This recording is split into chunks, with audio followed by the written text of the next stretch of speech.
Champion হলে তো অবশ্যই ভালো লাগে, গত বছরও ভালো লেগেছে, বাট কন্ট্রিবিউট করতে পারলে আরও বেশি ভালো লাগে, যেটা আমার মনে হয় যে আমি এবছর করতে পেরেছি অ্যাজ এ প্লেয়ার হিসেবে, অ্যাজ এ ক্যাপ্টেন হিসেবে। সো এটা একটা বাড়তি ভালো লাগার বিষয়। প্রথম বিপিএল ছিল অ্যাজ এ ক্যাপ্টেন হিসেবে, সো জয়টা অনেক স্পেশাল। না, আমার মনে হয় দারুণ একটা জার্নি ছিল। আমরা যখন টিমটা নিয়ে চিন্তা করছিলাম, যখন ওনার থেকে ফোন কল আসে, তখন একটা দায়িত্বের কথা শুরু থেকেই বলা হয়েছিল। সো প্ল্যানিংটা শুরু থেকেই ছিল। আমি জানতাম যে হান্নান ভাই হেড কোচ হচ্ছেন, সো ওনার সাথে একটা কমিউনিকেশনের মাধ্যমে আমরা ড্রাফটে গিয়েছি। ড্রাফটটাও আমাদের ভালো গিয়েছিল। ড্রাফটের পর আপনি যদি দেখেন যে আমাদের টিমের কম্বিনেশনটা সিনিয়র জুনিয়র মিলে খুব ভালো একটা কম্বিনেশন ছিল। বাট এগেন আমার মনে হয় যে দিন শেষে মাঠের ক্রিকেটটা খুব ইম্পর্টেন্ট ছিল, দল আপনি যেরকমই বানান। সো মাঠে আমরা ওই ইম্প্যাক্টটা রাখতে পেরেছে এবং প্রত্যেকটা প্লেয়ার যার যার জায়গাতে পারফর্ম করেছে, যার যতটুকু রোল ছিল পালন করেছে। সো আমার মনে হয় ক্রেডিটটা পুরো দলের, সবাই যেভাবে দলের ওপরে ইম্প্যাক্ট রেখেছে। সো পুরো জার্নিটা আমার মনে হয় আউটস্ট্যান্ডিং ছিল এবং আল্লাহর রহমতে আমরা দিন শেষে কাপটা জিততে পেরেছি। না, অনেক বেশি এখানে মানে ইমোশন জড়িয়ে আছে। আমার মনে হয় যে রাজশাহীর হয়ে খেলার কখনো সুযোগ হয়নি। সো রাজশাহীর হয়ে খেলা, অ্যাজ এ ক্যাপ্টেন হিসেবে খেলা এবং পাশাপাশি দলকে জেতানো, আমার মনে হয় এটা একটা বাড়তি ভালো লাগার বিষয়। একটা বড় দায়িত্ব ছিল। আমার চেষ্টা করেছি রাজশাহীর যত মানুষ আছে তাদেরকে একটা সুন্দর উপহার দিতে। সো কাপটা তাদেরকে দিতে পেরেছি। পাশাপাশি আমাদের যারা ওনার ছিলেন, ম্যানেজমেন্ট ছিলেন, তারা খুবই সাপোর্টিভ ছিলেন। সো আমি তো আশা করছি তারাও অনেক খুশি।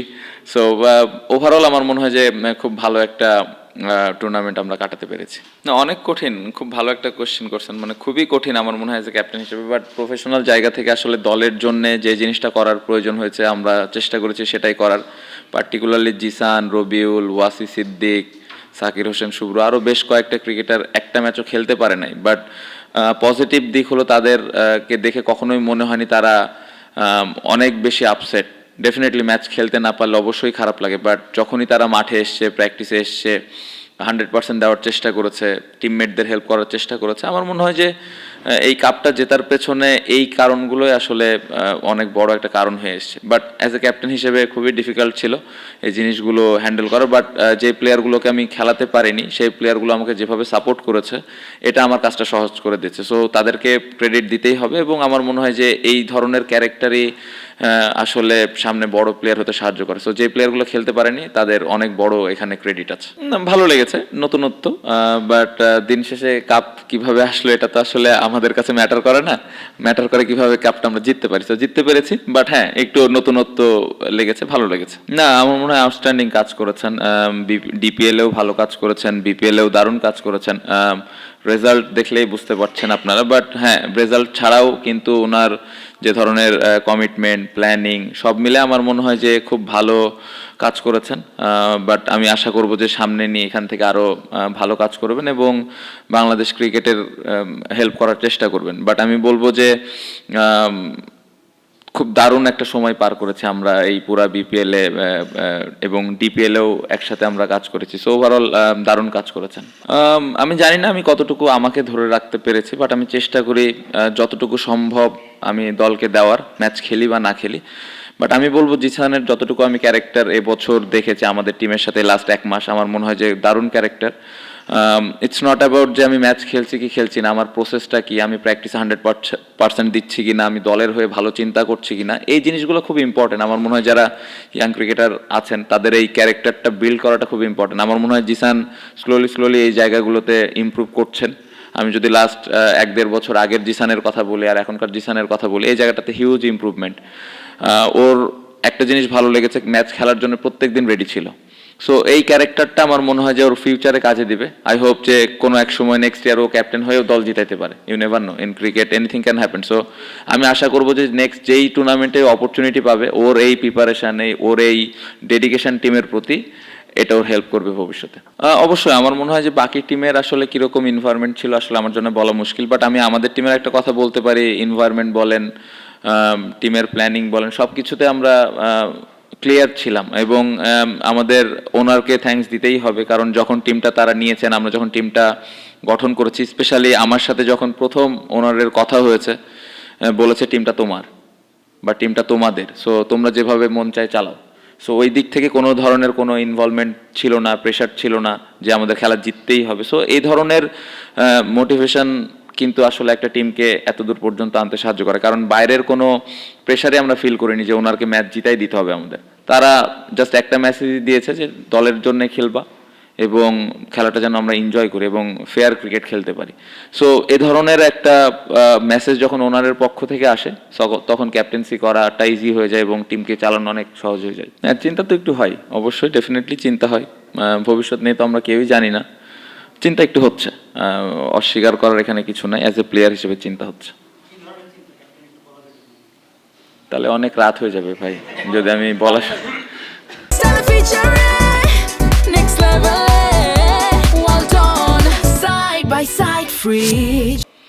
খুব ভালো কোশ্চেন। আমার মনে হয় আমি অ্যাজ এ প্লেয়ার হিসেবে একটা কথা বলতে চাই যে আমার কাছে মনে হচ্ছে যে গত 1-2-1.5 বছরে আমার মনে হয় যে যেভাবে আমাদের ক্রিকেটটা চলছে, স্পেশালি বাইরে যে এই ধরনের এনভায়রনমেন্ট, এটা আমাদের আসলে ক্রিকেটে অনেক হ্যাম্পার হচ্ছে, সত্যি কথা বলতে অ্যাজ এ প্লেয়ার হিসেবে বলছি।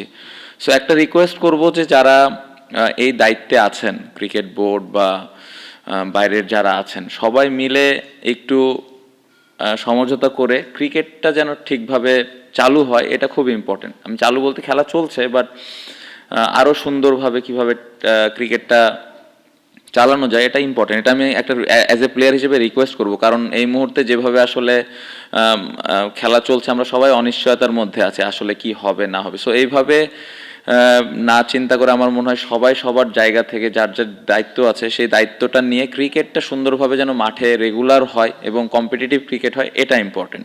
আপনি যেটা বললেন ঢাকার ক্রিকেট, ঢাকা লিগটা যদি আমরা ওয়ার্ল্ড কাপে না যাই সেক্ষেত্রে অনেক বেশি গুরুত্ব থাকবে, কারণ প্লেয়ারদের এতদিন লম্বা সময় বসে থাকাটাও ডিফিকাল্ট। সো ঢাকার ক্রিকেটটা নিয়েও আমার অনেক সমালোচনা হচ্ছে, কথা হচ্ছে হবে কি হবে না। সো এগেন আমি রিকোয়েস্ট করবো যে ঢাকার লিগটা যেন আগের যতগুলো আসর হয়েছে তার থেকে এবার আরও সুন্দরভাবে হয়, এটা অ্যাজ এ প্লেয়ার হিসেবে রিকোয়েস্ট থাকবে। আর ওয়ার্ল্ড কাপে যদি না যাওয়া হয়, বোর্ডের কাছে আর একটা রিকোয়েস্ট থাকবে যেন আমাদের জন্য আরও একটা বেটার টুর্নামেন্ট বা সুন্দর একটা টুর্নামেন্ট আয়োজন করতে পারে, যেন প্লেয়াররা আমরা খেলার সুযোগ পাই। সো এটা আমার রিকোয়েস্ট থাকবে অ্যাজ এ প্লেয়ার হিসেবে যে বাইরের যেই জিনিসগুলো এখন হচ্ছে এগুলো আমরা আসলে ঠিকঠাক করে মাঠের ক্রিকেটটা আরও সুন্দরভাবে যেন নিয়ে আসতে পারি এবং প্লেয়াররা যেন খেলার সুযোগ পায়। না, অবশ্যই ডেকেছেন, এটা অবশ্যই ভালো লাগার বিষয় যে আমাদেরকে ডেকেছেন। কথা হয়েছে, যতটুকু কথা হয়েছে হেলদি কনভারসেশন হয়েছে। সো এর বেশি কিছু আসলে বলাটা ডিফিকাল্ট আমার জন্য, বাট হ্যাঁ ডেকেছেন, এটা নিয়ে আমরা প্লেয়াররা অ্যাটলিস্ট খুশি যে আমাদেরকে ডেকেছে। না, এই বিষয়ে আসলে আমার বলাটা ডিফিকাল্ট, কারণ আমি তো টিমের পার্টি ছিলাম না। সো এখন আমি জানি না বাকি প্লেয়ারদের সাথে কমিউনিকেশন হয়েছে কি হয়নি, আই ডোন্ট নো, বাট আমার সাথে হয়নি। সো আমার জন্য বলাটা ডিফিকাল্ট।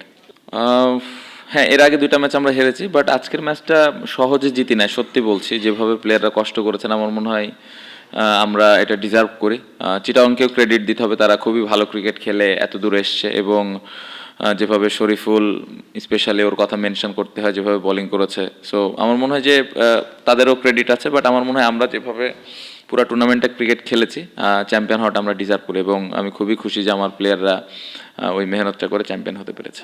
অবশ্যই আপনি দেখেন ফাইনালের মতো এরকম ম্যাচে যখন এরকম একটা ইনিংস হবে তখন পুরো টিমের জন্যই কিন্তু একটা বাড়তি অনুপ্রেরণা জাগে এবং ওই কনফিডেন্সটা তৈরি হয়। সো ইনিংসের শুরুতেই এরকম একটা ইনিংস টিমকে অনেক দূর আগায় নিয়ে গেছে এবং আমরা জানি তামিম কত ভালো ক্রিকেটার। শুরুর দিকে স্টার্টটা পাচ্ছিল না, বাট আপনি শেষের কয়েকটা ইনিংস যদি ওর দেখেন ইম্প্যাক্ট রেখেছে। সো তামিমের কাছ থেকে এরকমই আশা ছিল। একটা কথাই সবসময় তামিমকে পুরো টুর্নামেন্টে বলেছিলাম যে সব ম্যাচ ভালো খেলতে হবে না, জায়গা মতো আমাকে ম্যাচটা জিতাই দিও। সো আলহামদুলিল্লাহ যে ও আসলে ঠিক সময় মতো খুব দারুণ একটা ইনিংস খেলেছে। আমার মনে হয় ভালো ক্রিকেট হয়েছে গত বছরের থেকে যদি বলি, এবছর আরও বেটার ক্রিকেট হয়েছে। আমার মনে হয় যে যদি আমরা চিটাগাংয়ে খেলার সুযোগ পেতাম তাহলে হয়তো আরও ভালো হতো, বাট এগেন এখানে আসলে আমরা সুযোগ ছিল না, এটা আমরা সবাই জানি কেন হয় নাই। বাট হ্যাঁ, তারপরে ওভারঅল যদি আমি বলি পুরো টুর্নামেন্টটা ভালো হয়েছে। আমি আসলে বুঝতেছি না আপনি কোন ডিস্টার্বিং এর কথা বলছেন, কারণ আমি পুরো টুর্নামেন্টটা জুড়েই রাজশাহী টিমটা নিয়ে চিন্তা করেছি। রাজশাহী টিমের প্ল্যানিং বা কোচের সাথে কমিউনিকেশন এই বিষয়গুলো নিয়ে সবসময় ফোকাস ছিল। বাইরের ডিস্টার্বিং কি ছিল না ছিল এগুলো আপনারা খুঁজে বের করেন, আমরা চেষ্টা করি ভালো ক্রিকেট খেলার।